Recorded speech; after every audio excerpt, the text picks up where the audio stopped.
অনেক সময় ফজরের নামাজ আমরা ভয়ে ওয়াশরুমে গিয়ে পড়তাম। অনেক সময় গত 15-16 বছরে মুহাম্মদ সাল্লাল্লাহু আলাইহি ওয়াসাল্লামকে নিয়ে কথা বলা একটা দুঃসাধ্য ব্যাপার ছিল। আমরা ঢাকা বিশ্ববিদ্যালয়ে যখন হলে থাকতাম, আমরা তখন কোরআন হাদিস নিয়ে কথা বলা এটা এক ধরনের থ্রেডের পর্যায়ে পড়তো। যারা কোরআন হাদিস নিয়ে কথা বলতো, যারা নিয়মিত নামাজ পড়তো, তাদেরকে ট্র্যাগিং দিয়ে তাকে মেরে হল থেকে বের করে দেওয়া হতো। এজন্য আমরা ভয়ে অনেক সময় ফজরের নামাজ আমরা ভয়ে ওয়াশরুমে গিয়ে পড়তাম। অনেক সময় কারণ আমাকে বলা হতো, যারা এখন তোমরা বলতে পারো তারা কি নামাজ পড়তে দিত না, তাদেরকে নামাজ পড়তো। যারা টুপি পরবে, পাঞ্জাবি পরে তাবলিগ করবে, তাদেরকে নামাজ পড়তে দিবে। কিন্তু শার্ট প্যান্ট পরে তুমি স্কুল থেকে আসছো, তুমি যে নামাজ পড়ো, তারা তখন শিবিরের ট্যাগিং দিয়ে আমাদেরকে মেরে হল থেকে বের করে দেওয়া হতো। পোশাক কোথা থেকে আসছে? আমি সম্মানিত অধ্যক্ষ স্যারের সাথে কথা বলছিলাম। স্যারে বললো যে পোশাকের বিষয়ে বললো, উনি বলে যে পোশাক তো আসলে এটা তো অ্যারাবিক একটা পোশাক। আমাদের রাসূল যে পোশাক পরতেন, এই পোশাকটা ওইটা ওই সময়কার সকলেই এই পোশাক পরতেন। আমি ওই দিন একটা হাদিস বললাম, আমি অবাক হলাম। তোমরা জানো আবু জেহেলকে হত্যা করেছিল ছোট দুই ভাই, মাজ এবং মুয়াজ। নাম শুনেছো? মাজ এবং মুয়াজ। আবু জেহেলকে মাজ এবং মুয়াজ যখন বদরের ময়দানে যুদ্ধে অংশগ্রহণ করেছিল, তখন তারা আব্দুর রহমান বিন আউফকে বললো, চাচা আল্লাহ রাসূলকে সবচেয়ে বেশি কষ্ট দিচ্ছে আবু জেহেল কোনটা?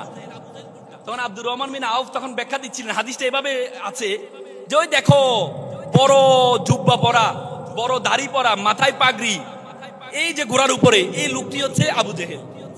আমি সেদিন অবাক হয়ে গিয়েছিলাম। তার মানে এই পোশাকটা ছিল, সকলেই পড়তো এই পোশাকটা। আমাকে একটু বলুন তো, একটা কলম দেখতে অনেক সুন্দর, কিন্তু তাকে দিয়ে লেখা যায় না, এটা গুরুত্বপূর্ণ নাকি কলমটা দেখতে সুন্দর না তাকে দিয়ে লেখা যায়, কোনটা গুরুত্বপূর্ণ বলুন তো? কোনটা গুরুত্বপূর্ণ? যে কলমে দেখতে সুন্দর না বা তাকে দিয়ে লেখা যায়।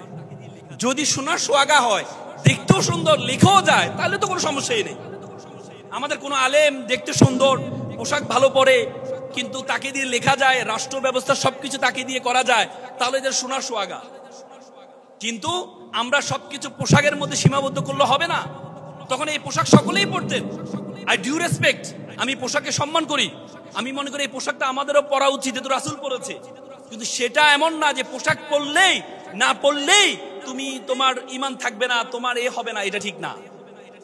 তো এই জন্য আজকে কোরআন হাদিসে গত 16-17 বছর আমাদের সেভাবে ইউনিভার্সিটি আফ্রিকা গেটে বড় করে লেখা আছে, তুমি যদি কোনো জাতিকে ধ্বংস করতে চাও, ওই জাতির শিক্ষা ব্যবস্থার মধ্যে তুমি দুর্নীতি প্রবেশ করাও।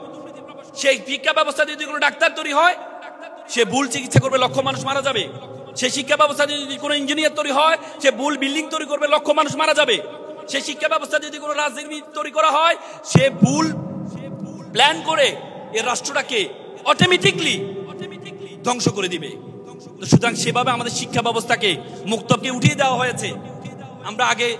আমরা ছোটবেলা দেখতাম, আমাদেরকে মুক্তবে শিখানো হতো, সালাম দাও, বড়দেরকে দেখে সালাম দাও, ছোটদেরকে দেখলে স্নেহ করো, আমাদেরকে শিখানো হতো। আমাদেরকে যে সূরাগুলো আমরা মুখস্থ করেছি, এগুলো আমাদের মুক্তবে শিখানো হয়েছে। কিন্তু আমাদের শিক্ষা ব্যবস্থা এখন কিন্ডারগার্টেন স্কুলকে 7টা থেকে আমরা সকাল 7টা বাজে মুক্তবে যেতাম, এখন সকাল 7টা বাজে স্কুল চালু করেছে। তার মানে যেন মুক্তবে না যাওয়া হয়, জাগতিক নলেজ, শুধুমাত্র জাগতিক নলেজ যদি হয়, এই জাগতিক নলেজ দিয়ে একটা দেশ চলতে পারে না।